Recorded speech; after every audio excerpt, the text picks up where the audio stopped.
Hello everyone, তো আমরা সবাই যাচ্ছি আজকে মন্দিরে। তোমরা এখানে দেখতে পাচ্ছ, তো চলে যাচ্ছি। হাই, আমরা যাচ্ছি এখন ইসকনে। আমরা সবাই মিলে যাচ্ছি ভগবান জগন্নাথের দেবের রথযাত্রা দর্শন করতে। তো এখানে সবাই মিলে আমরা ভিডিও করে নিচ্ছি এই ফাঁকে। তো সেই দিনটাতে আমাদের এতই এনজয় হয়েছিল, এত আনন্দ হয়েছিল, তোমাদের বলে বোঝাতে পারবো না। তোমরা হয়তো এখানে দেখে বুঝতে পারছো যে এত রোদ্রুর মধ্যে সেদিন এতটাই গরম ছিল যে বাইরে বেরোনোই এত কি বলবো, কষ্ট হচ্ছিল। আর বলবো কি, সেই ফাঁকেও আমরা যে এত আনন্দ করছিলাম। বা সেদিনকার রৌদ্রু যে মানে এমনও হয়েছিল যে রৌদ্রু এত, তাও আমাদের কষ্ট হয়নি। তাও আমরা মনের আনন্দে ভগবানকে দর্শন করতে যাচ্ছিলাম।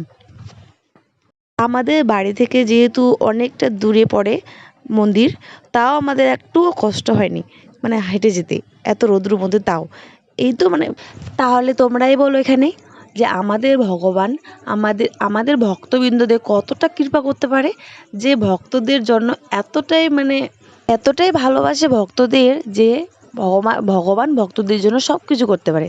তোমরা এখানে বুঝতে পারছো হয়তো।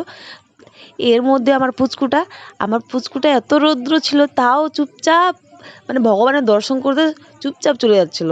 না হাসি না কান্না, না মনে মনে খুব আনন্দ পাচ্ছিল। তারপর দেখতে দেখতে পৌঁছে গেলাম মন্দিরে।